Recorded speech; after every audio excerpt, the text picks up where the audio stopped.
महाराष्ट्र 24 तासचे प्रायोजक आहेत MDH मसाले. MDH ने जेवण दरवेळी मजेदार. आरोग्य न्यूट्रिशन मिळे, बॉडी किती स्ट्रॉंग बने, कमी खाऊन पोट भरे, डायजेशनला नाही धोका. MDH सोयाटीन अस्सल प्रोटीन. MDH. गोपीनाथ मुंडे आमच्यासोबत आले असते तर 2014ला आम्ही निवडून आलो असतो. पृथ्वीराज चव्हाणांची प्रतिक्रिया.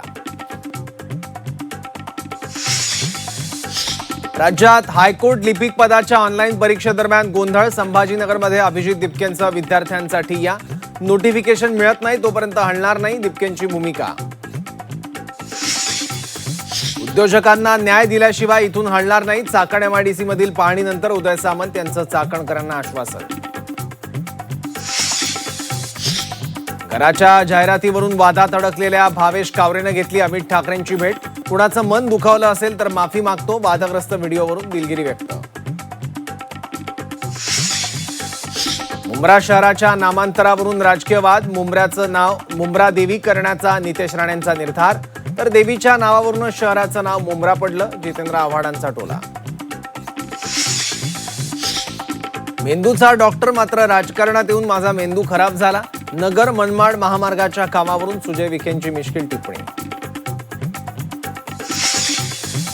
कुंभपर्व पुस्तिकेवर महाजनांचा पालकमंत्री उल्लेख. कुंभमेळ्याच्या पार्श्वभूमीवर पुस्तिकेचं अनावरण. पुस्तिकेत भ्रष्टाचाराचाही उल्लेख करा, वडेट्टीवारांचा टोला.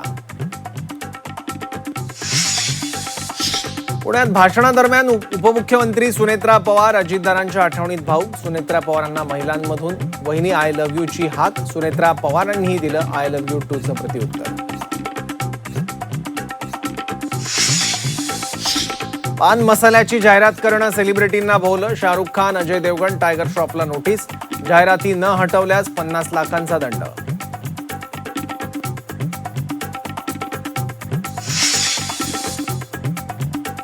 नमस्कार, मी सौरभ कोरटकर. महाराष्ट्र 24 तास मध्ये आपल्या सगळ्यांचं स्वागत.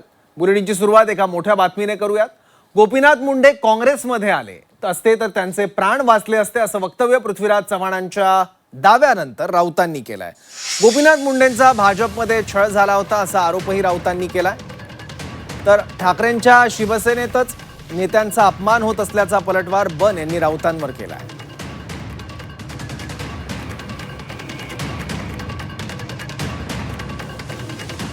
गोपीनाथराव मुंडे यांचा भारतीय जनता पक्षामध्ये छळ झाला होता. छळ केला होता त्या लोकांनी. मानसिकदृष्ट्या त्यांच्यावरती आघात केले जात होते, त्यांचा अपमान केला जात होता गोपीनाथरावांचा. आम्हाला माहिती आहे, आम्ही दिल्लीमध्ये होतो तेव्हा ते पवारसाहेबांना भेटले, ते काँग्रेसच्या नेत्यांना भेटले. पण मनमोहन सिंग हे एक सज्जन गृहस्थ होते. त्यांना अशा प्रकारच्या पक्षांतराला त्यांनी विरोध केला होता. त्याच्यामुळे त्यांना सल्ला देण्यात आला की तुम्ही आहात तिथेच थांबा. कदाचित जर ते काँग्रेसमध्ये आले असते तर त्यांचे प्राण वाचले असते.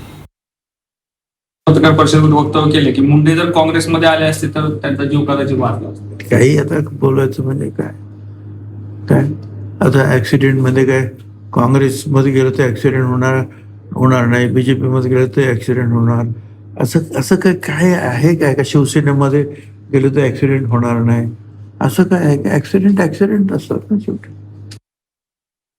स्वर्गीय गोपीनाथराव मुंडे यांनी भारतीय जनता पार्टी वाढवली, घराघरामध्ये पोहोचली आणि अखेरच्या श्वासापर्यंत भारतीय जनता पार्टीमध्येच राहिले.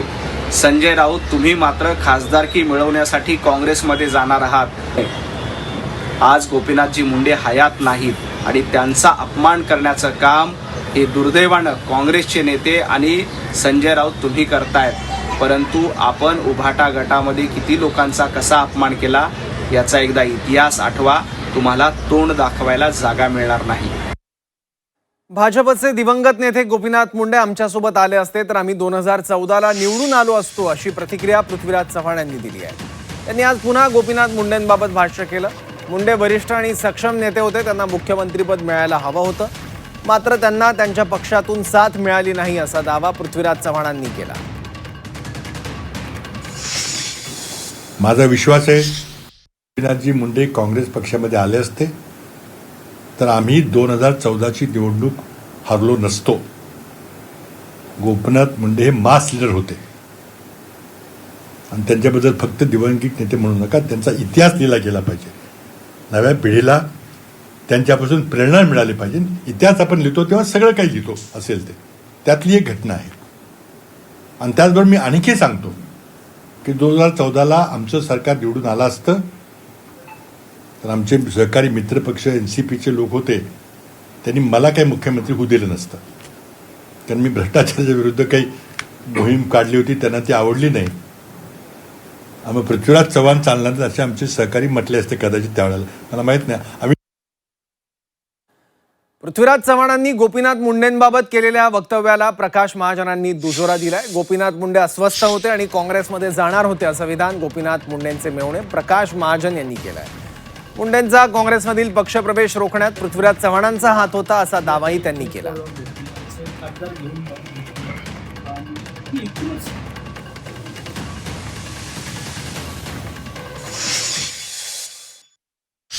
पृथ्वीराज बाबाने गौप्यस्फोट कसला केलाय ते तो इतिहास आहे. इतिहास लपवला जाऊ शकतो, दडवला जाऊ शकतो, बदलला जाऊ शकत नाही. त्यांनी काय गौप्यस्फोट केलाय त्याचं कशाला ते श्रेय घेतात? काही त्यांनी इतक्या वर्षानंतर मी सांगितलं असं काही नाही. सगळ्याला त्यावेळेस ते प्रसार माध्यमाला माहीत होतं, सगळ्याला माहीत होतं. प्रचंड अस्वस्थता पक्षात गोपीनाथरावची झालेली अवहेलना त्याच्यात ती परिणिती होते, जी घटना घडून गेली. अस्वस्थ होतेच ठरलंच होतं जवळपास. मग माशी कुठे शिंकली? माशी शिंकली. काँग्रेसमधलेच त्यांचे मित्र असलेल्या लोकांना तो प्रवेश नको होता. काँग्रेसच्या बाहेर असलेल्या काही लोकांना तो नको होता. कारण काँग्रेस जी आज ज्या स्थितीला महाराष्ट्रात आली ती आली नसती ना. पृथ्वीराज चव्हाणला गोपीनाथराव म्हणले तुम्ही माझा राजकीय खून केला, आणि ते खुनाचे धब्बे पृथ्वीराज पवारच्या कपड्यावर आहेत ना. लोकसभा सचिवालयाची राहुल गांधींना नोटीस 28 ऑगस्ट पर्यंत उत्तर मागितलंय. अमित शहांबाबतच्या वक्तव्यावरून ही नोटीस पाठवण्यात आली. नोटीसवरून विरोधकांनी सत्ताधाऱ्यांवर टीका केली आहे. म्हणजे अर्धवट मूर्खपणा फार. तर आता मूर्ख म्हणणं हे का अनपार्लमेंटरी नाही ना. शब्द आहेत. मूर्खाच्या नंदनवनात फिरतो का तू? तू मूर्ख आहेस का? आता जे मूर्ख आहेत त्यांच्या हृदयात ते लागतं. राहुल गांधींना जर नोटीस आली असेल अंधभक्त आणि मूर्ख म्हटल्याबद्दल, इडियट म्हटल्याबद्दल, हा सरकारचा मूर्खपणा आहे. आहे जे चुकीच्या आणि अंधविश्वास ठेवून, आंधळेपणाने विश्वास ठेवून बोलतात त्याला अंधभक्तच म्हटलं जातं. त्यामुळे राहुलजी बोललेत ते काही खोटं बोललेत किंवा चुकीचं बोललेत असं नाही. त्याचं ते आम्ही त्या तशा नोटिसा आल्या काय 56 तरी ते राहुलजी घाबरणारे नाही. आता बातमी चाकणमधून आहे. उद्योगमंत्री उदय सामंतांनी चाकणमधल्या MIDCत पाहणी केली आहे. चाकणच्या उद्योजकांना न्याय द्यायचा आहे, उद्योजकांमधला संभ्रम दूर करायचा आहे असं सामंत यावेळी म्हणाले. उद्योजकांना, इथल्या नागरिकांना न्याय दिल्याशिवाय चाकणमधून हलणार नाही असंही सामंतांनी म्हटलं.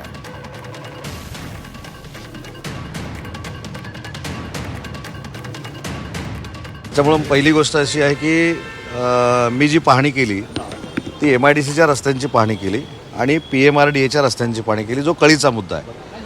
आणि मी मगाशी तुम्हाला असं सांगितलं होतं की जे काही टीका टिप्पणी होते त्यासाठी काय मी इथं आलेलो नाही. मला खऱ्या अर्थानं उद्योजकांना चाकणचा न्याय द्यायचा आहे. उद्योजकांमध्ये जो एक संभ्रम निर्माण झाला आहे तो आम्हाला दूर करायचा आहे.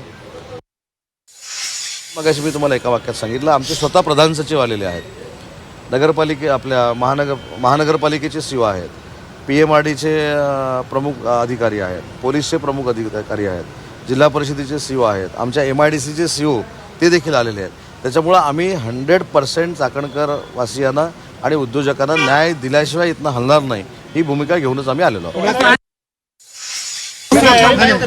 विजन दिसतंय प्रश्न सोडवण्याचं, पण यंत्रणा कमी पडतीये का कुठेतरी? म्हणजे त्याचं उत्तर पण मगाशी मी दिलं. असं जर निग्लिजन्स कोण करत असेल तर त्यांच्यावर कारवाई करू. म्हणजे इथं कारवाई केल्यानंतर अख्ख्या महाराष्ट्रातले अधिकारी सुधारतील.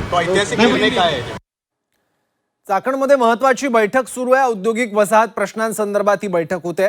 एकनाथ शिंदे सुद्धा व्हिडिओ कॉन्फरन्सिंगद्वारे या बैठकीत उपस्थित आहेत. सर्व विभागाचे अधिकारी, उद्योजक उपस्थित आहेत. बैठकीत उद्योजकांनी आपल्या व्यथा, आपल्या अडचणी मांडल्या आहेत.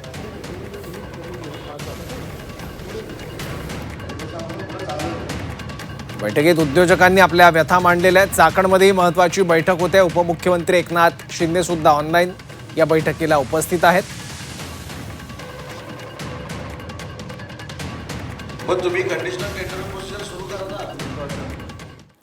नंदुरबारचे पालकमंत्री हसन मुश्रीफांनी रस्त्यांच्या स्थितीबाबत खंत व्यक्त केली आहे. असे रस्ते कोल्हापुरात असते तर अधिकारी आणि कंत्राटदारांना सोडलं नसतं असं हसन मुश्रीफ म्हणाले. आदिवासी विभागाच्या विकासासाठी मोठ्या प्रमाणात निधी येतो, मात्र त्याचा योग्य उपयोग झाला पाहिजे. पावसाळा संपल्यानंतर चांगले रस्ते करू असं आश्वासन मुश्रीफांनी दिलं आहे. आपल्या रस्त्याची प्रगती आमदार साहेब पाहिल्यानंतर मला वाटतंय आमच्या जिल्ह्यात जर असतं तर आम्ही काही त्या अधिकाऱ्यांना सोडलाच नसता आणि कॉन्ट्रॅक्टरला तरी सोडला नसता. मग आता हे दुरुस्त करावं लागेल. पालकमंत्री म्हणून काही दिवसापूर्वी माझ्यावर जबाबदारी आली आहे. पावसाळा सुरू झालेला आहे. पावसाळा संपल्याबरोबर आपल्याला चांगले रस्ते करावे लागतील आणि आपल्याला हा विकास आपल्या या जिल्ह्याचा करावा लागेल. आदिवासी भागाचा विकास आहे, निधी भरपूर येतोय, पण त्याचा योग्य वापर होण्याच्या दृष्टीनं मी पालकमंत्री म्हणून डोळ्यात तेल भरून काम करेन. आता बातमी नाशिकमधून आहे. नाशिकमध्ये उद्या ठाकरेंच्या शिवसेनेकडून खड्ड्यांविरोधात मोर्चा काढण्यात येणार आहे. मोर्चाच्या पार्श्वभूमीवर शहरात बॅनरबाजी करण्यात आली आहे. बॅनरवरील यमराज आणि रेड्यामधील संवादानं नागरिकांचं लक्ष वेधण्यात आलं आहे.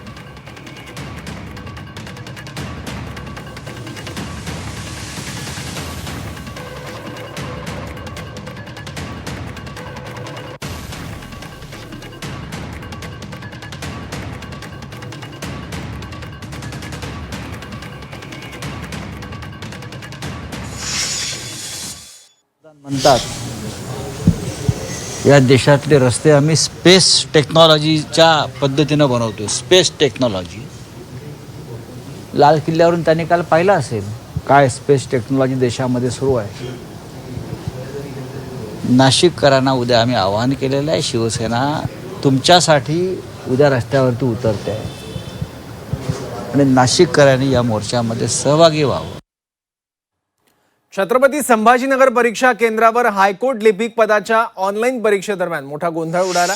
परीक्षा सुरू होताच कम्प्युटरमधील यंत्रणेत अचानक तांत्रिक बिघाड झाल्यानं विद्यार्थ्यांचे पेपर विस्कळीत झाले. लांबून आलेल्या शेकडो परीक्षार्थींना या तांत्रिक अडचणींचा फटका बसल्यामुळे विद्यार्थ्यांमध्ये असंतोष पसरला आणि विद्यार्थ्यांनी गोंधळ घालण्यास सुरुवात केली. कॉंग्रेस जनता पक्षाचे संस्थापक अभिजित दिपके यांनी आंदोलनस्थळी धाव घेत आंदोलकांच्या तक्रारी ऐकून घेतल्या. यानंतर त्यांनी सरकार आणि प्रशासनावर संताप व्यक्त केला. सरकार परीक्षा घेण्यास पात्र नाही असा आरोप करत त्यांनी विद्यार्थ्यांसोबत परीक्षा केंद्रावर ठिय्या मांडला. जोपर्यंत नोटिफिकेशन मिळत नाही तोपर्यंत इथून हलणार नाही अशी भूमिका त्यांनी घेतली.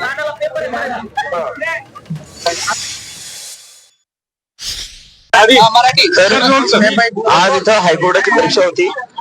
इथं खूप दुरून मुलं मुली आलेले होते परीक्षेला. बीड, अंबेजोगाई, अमरावतीवरून आलेले होते आणि जेव्हा ते मुलं परीक्षेसाठी आले, परीक्षेला बसले तर त्यांना माहिती झालं की इथं जे कम्प्युटर आहे ते कम्प्युटर नीट चांगले काम करत नाही. कोणाचं कीबोर्ड काम नाही करते, तो कोणाची स्क्रीन काम नाही करते आणि 10 मिनिटाच्या आत सगळेच विद्यार्थी लॉग आउट झाले. याचा अर्थ सर्व्हरही चांगलं काम करत नव्हतं आणि मी असं पहिल्यांदा बघतोय की सगळेच विद्यार्थ्यांना फेल करण्यात आले. तर हे विद्यार्थी फेल नाही झाले, सिस्टम फेल झाले, सरकार फेल झाले, विद्यार्थी फेल नाही झालेले. जिकडे तिकडे ऑनलाईन परीक्षा घेतायत, पण तुमची लायकी आहे का ऑनलाईन परीक्षा घ्यायची? एक परीक्षा दाखवा जिथं तुम्ही ती नीट घेतलेली आहे, तिथं सर्व्हर डाऊन नसेल झालं किंवा जिथं कम्प्युटर चांगले असतील. लायकी नाही तुमची ऑनलाईन परीक्षा घ्यायची, तर मग घेऊन ऑनलाईन परीक्षा घेऊन विद्यार्थ्यांचं भविष्य कशाला तुम्ही खराब करतायत? असं करू जोपर्यंत आज कोणी हायकोर्टचे जज आहे म्हणे, डिस्ट्रिक्ट कोर्टचे जज आहे म्हणे आणि परीक्षा त्यांच्याच अंतर्गत आहे. तर जोपर्यंत जज साहेब बाहेर येऊन गॅरंटी देत नाही रि एक्झामिनेशनची, तोपर्यंत येऊन सरकार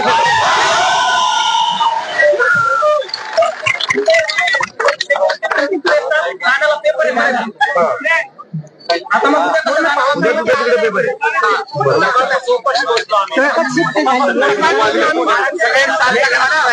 सगळे बसायला तयार आहे ना? बघा मी दिल्ली घर नसताना तिथं 35 दिवस बसून राहिले. तर संभाजीनगर तर माझं घर इथून तरी हलणारच नाही. तुम्ही जर बसायला तयार असेल मी तुमच्यासोबत बसणार.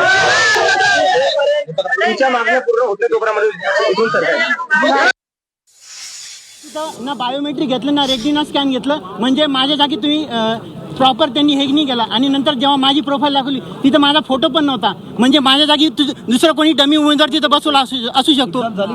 हो सर, आता झाली जैनी सर. हे काय तुझ्या एक्झाम मध्ये काय अडचण आलं, सर्व्हर डाऊन सर? मग मी बायोमेट्रिकचं सांगू लागलो, म्हणजे फ्रॉडचं सांगू लागलो सर मी. म्हणजे तिथं माझ्या जागी दुसरा कोणी आलं बसू शकतो. बायोमेट्रिक नाही झालं, रेटिना स्कॅन काहीच नाही झालं ना सर. म्हणजे माझं आधार कार्ड, पॅन कार्ड काहीच बघितलं नाही. मला डायरेक्ट कोणी डायरेक्ट बसून बघतो इतक्या वेळेस इथं विद्यार्थी हे करताय, आम्हाला अकाउंट या गोष्टीची अकाउंटेबिलिटी घेण्यासाठी कोणी येत नाहीये. भावेश कावरेने अमित ठाकरे यांची भेट घेतलेली आहे. कोणाचं मन दुखावलं असेल तर माफी मागतो, मला कोणताही वाद वाढवायचा नाही असं भावेश कावरे यांनी म्हटलेलं आहे. ताडदेवमधील घराच्या जाहिरातीवरून वाद निर्माण झालेला होता. मांसाहारी लोकांसाठी इथे फ्लॅट नाही असं कावरेने त्या व्हिडिओत म्हटलेलं होतं आणि त्यावरून मोठं आंदोलन देखील झालं. मनसैनिकांनी चांगला समाचार घेतला, जाब विचारला, आंदोलन केलं. त्यानंतर आता भावेशने अमित ठाकरेंची भेट घेतली. म्हणून मी माझ्या सगळ्या सहकार्याने सांगितलेलं कुठेही धर्मावर जायचं नाही, कुठेही जातीवर जायचं नाही. जो मुलगा बोलला त्याच्यावर फोकस करा. ह्या वाक्यामुळे कुठल्या मुंबईकरांच्या मनाला दुखवलं असेल तर मी मनापासून तुम्ही सारखं दोन शब्दात म्हणताय, हे उपासात्मक म्हणायचं का? नाही, मला काही वाद वाढवायचा नाहीये. ओके, शब्दाला शब्द नाही द्यायचा, म्हणून मी आता काय नक्की भूमिका ओव्हरऑल सगळ्या गोष्टी नाही, यापुढे काय करणार? ह्याच्या पुढे मी प्रत्येक मराठी माणसाला मी आत्तापर्यंत घर देत आलो आहे, पुढे देत राहणार आणि पुढेही मराठी माणसांना घर देत राहणार.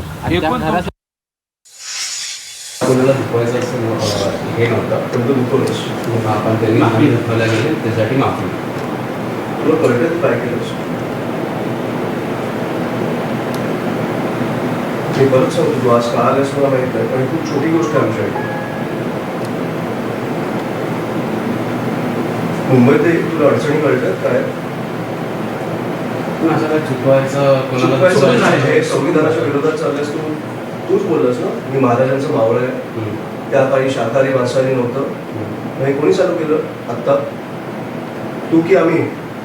नाही, शाकाहारी घराला शाकाहारी, हे शाकाहारी घरासाठी आहे, ही बिल्डिंग शाकाहारी आहे. कोण बोललं? ते फक्त फ्लॅटसाठी होतं. फ्लॅटसाठी नव्हतं, मी आता व्हिडिओ बघितला. तुला आर्ग्यू करायचं असं तुम्ही निघतो. झाली आणि मी फक्त फ्लॅटसाठी गेलो होता. तुला ह्या गोष्टी कळल्या पाहिजे. तुझ्या घरच्यांना काय वाटलं असेल? जिकडे आत्ता लोक मुंबईवर फोकस करायला लागले, मुंबईच्या अडचणीवर फोकस करायला लागले, तिकडे तू त्यांना भरकटवलं, त्यांचा तणाव निर्माण केला उगाच थोड्याशा पैशासाठी आणि प्रसिद्धीसाठी. सोड ना हे पैसे. भावेश, जिकडे तू चांगलं करत होता तिकडे मीच तुला रील मध्ये बोलवलं. मग तुला कळलं ना पाहिजे का कुठे आपण सोडायला पाहिजेत गोष्टी. आता तू महाराष्ट्रासाठी वगैरे रील्स करतोय कव्हरअप करायला. हे कव्हरअप करायला हे कळतं, हे ह्याच्या आधी गेलं असं मला बरं वाटलं असतं. वापस रिपोस्ट केलं. तूच केलेस ना? चुकी झाली मुलाकडे मुलगा आहे. सर, मी तुम्हाला सांगतो या मुंबईत खूप अडचणी त्याच्याकडनं डायव्हर्ट होऊन हे मला वाटतं तुमच्यासारखी मुलं वापरणार डायव्हर्ट करायला. म्हणून मी माझ्या सगळ्या सहकार्याने सांगितलेलं कुठेही धर्मावर जायचं नाही, कुठेही जातीवर जायचं नाही. जो मुलगा बोलला त्याच्यावर फोकस करा. कारण तुम्हाला कळली पाहिजे आमची ताकद रस्त्यावर एवढी आहे ना की तो वार पण तेवढा मोठा दिसतो, पण समोरच्यानी ज्या उंगल्या केल्या त्या नाही दिसत. म्हणून मी भावेश तुझ्यावर ह्या वेळेला फोकस केलं. तुला कळल्या काय तुझ्या चुका, आणि मला तुझे जे पुढचे व्हिडिओज जे आले एक्सप्लेनेशनचे ते पण नाही आवडले. तू जे बोललायस ते अतिशय चुकीचं आहे आणि माझ्यासकट तू अख्ख्या मुंबईकरांना दुखवलंयस. सगळ्यांची माफी मागायची तुला कारण न देता. कळलंय? सिंहस्थ कुंभपर्व पुस्तिकेवर मंत्री गिरीश महाजनांचा पालकमंत्री म्हणून उल्लेख करण्यात आलाय. नाशिक त्र्यंबकेश्वर सिंहस्थ कुंभमेळ्याच्या पार्श्वभूमीवर सिंहस्थ कुंभपर्व पुस्तिकेचं काही दिवसांपूर्वी गिरीश महाजनांच्या हस्ते अनावरण करण्यात आलं होतं. मात्र नाशिकच्या पालकमंत्रीपदाची नियुक्ती झाली नसल्याचं मंत्री भुजबळ म्हणाले. तर या पुस्तिकेत भ्रष्टाचाराची पानंही छापायला पाहिजेत अशी टीका वरट्टीवारांनी केली आहे. दरम्यान शासनाच्या वतीने पुस्तक छापण्यात आलेलं नाहीये. खरं तर ही पुस्तिका जी असतं कुंभमेळ्याची नाशिकच्या, भ्रष्टाचाराचे 2-4 पानं छापायला पाहिजे त्या पुस्तकात. कुंभमेळा म्हणजे भक्तांना डुबकी लावण्यासाठी आणि सरकारला अखंड भ्रष्टाचार करण्यासाठीच हा कुंभमेळा आहे की काय, अशी स्थिती त्या ठिकाणी आहे. अघोषित पालकमंत्री हे गिरीश महाजनच आहेत आणि त्यांना का अघोषित पालकमंत्री तिथं केलं आहे? कारण तिथं 30-35 हजार कोटी रुपयाची कामं ही महाकुंभच्या नावाखाली सुरू आहेत. त्याच्यामध्ये 500 कोटी रुपयाचा भ्रष्टाचार कसा झाला हे तुम्हा सर्वांना माहिती आहे. महाजन साहेबांच्या जवळच्याच लोकांनी तिथं टेंडर हे मॅनेज केले, टेंडर घेतले आणि त्याच्यातून काही प्रमाणात आर्थिक लाभसुद्धा झाला. महाजन साहेबांच्या आसपासच्या अनेक लोकांना आर्थिक लाभ तिथं झालेला आहे, कारण का तिथं सगळी जी कामं महाकुंभच्या नावाखाली दिली जातात ते महाजनांनाच पूर्णपणे त्या ठिकाणी जबाबदारी आहे. नाही, मला काही कल्पना नाही, मी काही पाहिलं नाही आहे. पण हे खरं आहे की पालकमंत्र्याची नाशिकची अजून नियुक्ती झालेली नाही. मी मेंदूचा डॉक्टर, मात्र राजकारणात येऊन माझा मेंदू खराब झाला. नगर मनमाड महामार्गाच्या कामावरून सुजय विखे यांनी मिश्किल टिप्पणी केली आहे. सुजय विखे त्यांच्याच संस्थेमधून डॉक्टर झाल्यात असं यानंतर रोहित पवार म्हणाले आहेत.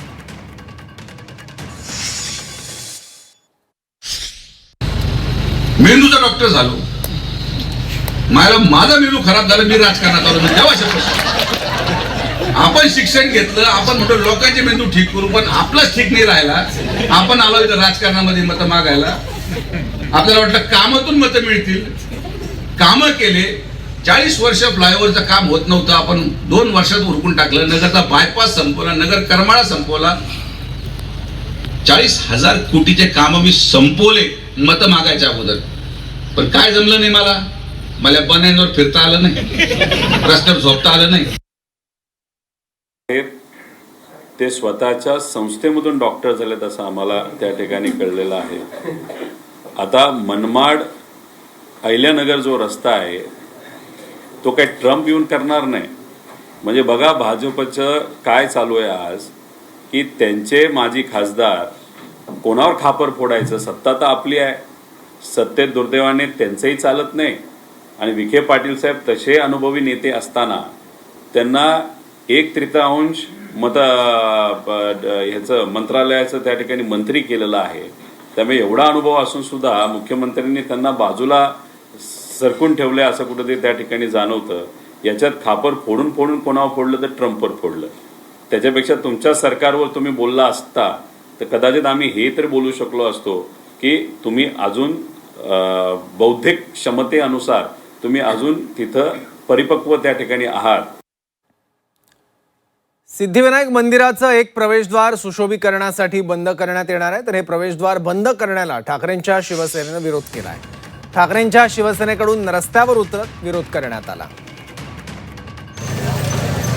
सुशोभीकरणासाठी एक दार बंद करण्याचा निर्णय घेण्यात आलेला आहे. त्याला शिवसेना युबीटीनं विरोध केलेला आहे. प्रवेशद्वार बंद न करण्याची भूमिका शिवसेना युबीटीने घेतलेली आहे.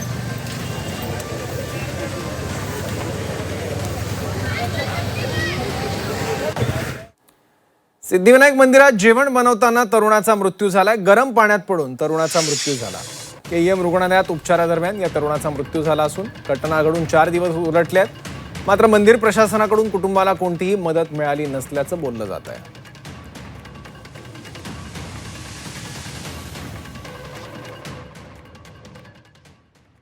प्रकरण तो मुलगा मृत्युमुखी पडलाय आणि तो प्रकरण हे 2-4 दिवसाची घटना आहे. 2-4 दिवस झाले हे प्रकरण त्यांनी दाबून ठेवलंय. म्हणजे लोकांना कोणालाच कल्पना नाही त्याची. असं प्रशासनांना वाटतंय की सगळं आम्ही करू ते मनमानी कारभार आणि प्रशासनाला माहिती नाही की प्रभादेवी विभाग आहे. प्रभादेवी हा जनतेच्या विषयावरती उठून शिवसेना उठून येणारे प्रश्न कुठलाही प्रश्न असेल त्यासाठी शिवसेना साथ करते आणि त्यांना मागे सुद्धा आम्ही मैदानाच्या वेळी सांगितलं की लोकांना विश्वासात घ्या. देशभरात प्रसिद्ध असलेल्या शनी शिंगणापूरमधील शनिदेवाच्या मूर्तीवर अभिषेकासाठी भेसळयुक्त तेलाची विक्री होत असल्याचा संशय आहे. राष्ट्रीय श्रीराम संघाने मंदिर परिसरात भेसळयुक्त तेल विक्री होत असावी असा दावा केला. देशभरातून दररोज हजारो भाविक शिंगणापूरमध्ये येत असतात. मात्र आता थेट त्यांच्या श्रद्धेसोबत खेळ सुरू असल्याचं बोललं जातं. या भेसळयुक्त तेलामुळे देवाची मूर्ती खराब होण्याची भीती सुद्धा श्रीराम संघानं व्यक्त केली आहे. तसंच या सर्व प्रकरणाची चौकशी व्हावी यासाठी मंदिर प्रशासनाला निवेदन देण्यात आलं. तर एफडीएला विनंती करून तेलाची गुणवत्ता तपासण्याचं आवाहन करणार असल्याचं मंदिर प्रशासनाकडून सांगण्यात आलं आहे. शनी मंदिर परिसरामध्ये डुप्लिकेट तेलाचा दुकानदार हा धंदा मांडून बसले. तेलाचं तेल सांगून डुप्लिकेट केमिकल युक्त तेल हे शनी महाराजांच्या मूर्तीवर जाते. सरसोचं तेल ओरिजिनल सांगून डुप्लिकेट तेल हे शनिदेवाच्या मूर्तीवर जाते. शनिदेवाची मूर्ती ही स्वयंभू आहे, स्वतः शनिदेव आहे आणि ह्या डुप्लिकेट तेलमुळे मूर्तीची झीज होऊ शकते. आणि हे सर्व व्यापारी लोक भाविकाच्या भावनेशी खेळत आहे, हिंदूंच्या भावनाशी खेळत आहे. आपल्याकडे 2 दिवसापूर्वी एक निवेदन प्राप्त झालेलं आहे. यामध्ये शनेश्वर देवस्थान येथे बाहेरील जे काही दुकान विक्रेते आहेत त्यांच्याकडून जे भाविकांना तेल दिलं जातं त्यामध्ये भेसळ असण्याची शक्यता आहे आणि त्याची तपासणी व्हावी असं निवेदनाद्वारे आम्हाला विनंती करण्यात आली आहे. साधारणतः 2025 मध्ये पूर्वविश्वस्त काळामध्ये सुद्धा असा प्रकार निदर्शनास आलेला होता. तेव्हा काही विशिष्ट ब्रँडचंच तेल विक्री केलं जावं किंवा प्युअर तेल विक्री केलं जावं असा त्यावेळेस प्रयत्न करण्यात आलेला होता. त्याच धर्तीवरती आपण यावेळेस सुद्धा यापूर्वीच अन्न व औषध प्रशासन विभाग यांना आपण कळवलेलं आहे. आपल्या स्तरावरून या संदर्भामध्ये आपण पुढची जी तपासणी आहे तो करण्याचा निर्णय घेतलेला आहे. भविष्यामध्ये आम्ही ह्या सगळ्या बाबी तपासणार आहोत. महाराष्ट्र 24 तासचे प्रायोजक आहेत MDH मसाले. MDHने जेवण दरवेळी मजेदार. आरोग्य न्यूट्रिशन मिळे, बॉडी किती स्ट्रॉंग बने, कमी खाऊन पोट भरे, डायजेशनला नाही धोका. MDH सोया टीन अस्सल प्रोटीन. MDH